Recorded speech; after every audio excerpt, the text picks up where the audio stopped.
தற்போது கிடைத்த அண்மைச் செய்தி. கொல்கத்தா பெண் மருத்துவர் கொலை வழக்கு தொடர்பாக விசாரிக்க சிபிஐக்கு மேலும் ஒரு வாரம் கால அவகாசம் நீட்டிக்கப்பட்டுள்ளது.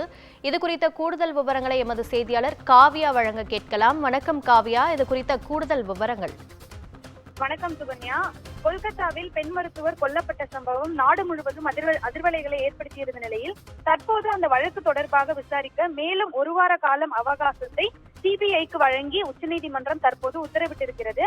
முன்னதாக கடந்த ஆகஸ்ட் 9ஆம் தேதி கொல்கத்தாவில் உள்ள ஆர்ஜிகர் என்ற அரசு மருத்துவமனையில் பெண் மருத்துவரை பாலியல் வன்கொடுமை செய்து கொடூரமாக கொல்லப்பட்ட சம்பவம் என்பது நாடு முழுவதும் அதிர்ச்சியை ஏற்படுத்தியது. தொடர்ந்து இது தொடர்பாக நாட்டின் பல்வேறு பகுதிகளில் போராட்டம் வெடித்த நிலையில் உலகம் முழுவதும் 25 நாடுகளில் 130க்கும் மேற்பட்ட நகரங்களில் தொடர்ந்து போராட்டம் என்பது வெடித்தது. இது தொடர்பான வழக்கை தானாக முன்வந்து உச்சநீதிமன்றம் விசாரணைக்கு எடுத்த நிலையில் முன்னதாக கடந்த விசாரணையின் போது மேற்கு வங்க அரசு மற்றும் சிபிஐ தொடர்பாக தனது ஆழ்ந்த அதிருப்தியை உச்சநீதிமன்றம் வெளிப்படுத்தியிருந்தது.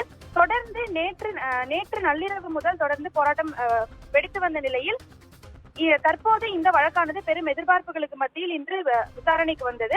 அப்போது உச்சநீதிமன்றத்தில் வழக்கு தொடர்பான சூழல் அறிக்கையை சிபிஐ சமர்ப்பித்தது. தொடர்ந்து மேற்கு வங்க அரசு சார்பாக வழக்கறிஞர் கபில் சிபல் ஆஜரான நிலையில் மருத்துவர்கள் பணிபுரியாததால் 23 பேர் உயிரிழந்ததாக தெரிவிக்கப்பட்டது. எந்த நேரத்தில் இயற்கைக்கு மாறான மரணம் நடந்தது என அரசு தரப்பில் விளக்கம் கேட்டு உச்சநீதிமன்றம் பதிலை பெற்றுக் கொண்டது. அதோடு குற்றவாளி மருத்துவமனையில் நுழைந்த மற்றும் வெளியேறிய சிசிடிவி காட்சி தொடர்பாக உச்சநீதிமன்றம் தனது விளக்கத்தை கேட்டது. அப்போது சிபிஐ ஆனது உடலில் படுகாயங்களுடன் பெண் மருத்துவர் சடலமாக மீட்கப்பட்டதாக சிபிஐ தரப்பில் தெரிவிக்கப்பட்டிருந்தது.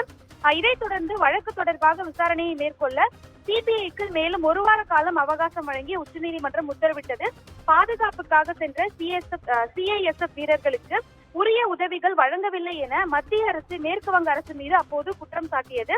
தொடர்ந்து இந்த நிலையில் பாதுகாப்புக்காக பணியமர்த்தப்பட்டுள்ள சிஐஎஸ்எஃப் வீரர்களின் அனைத்து கோரிக்கைகளையும் மேற்கு வங்க அரசு இன்று இரவு 9 மணிக்குள் நிறைவேற்ற வேண்டும் என உச்சநீதிமன்றம் உத்தரவிட்டிருக்கிறது.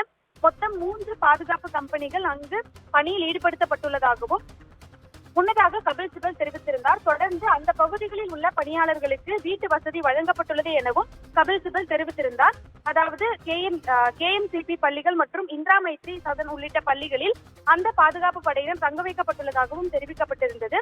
இந்த நிலையில் தளவாட தொடர்ந்து மேற்கு வங்க உள்துறையின் மூத்த அதிகாரி மற்றும் மூத்த சிஐஎஸ்எஃப் அதிகாரி இணைந்து 3 நிறுவனங்களும் அருகாமையில் தங்குவதற்கு முறையாக வழங்கப்படுவதை உறுதி செய்ய வேண்டும் எனவும் உச்சநீதிமன்றம் வலியுறுத்தியது. தொடர்ந்து மேலும் தேவை ஏற்படும் பட்சத்தில் சிஐஎஸ்எஃப் வீரர்களுக்கு தேவையான அனைத்து கோரிக்கைகளும் இன்றுக்குள் ஒப்படைக்கப்பட வேண்டும் எனவும் அனைத்து பாதுகாப்பு உபகரணங்களும் இன்று இரவு 9 மணிக்குள் வழங்கப்பட வேண்டும் எனவும் தொடர்ந்து உச்சநீதிமன்றம் உத்தரவிட்டிருக்கிறது. உங்கள் விவரங்களுக்கு நன்றி காவ்யா.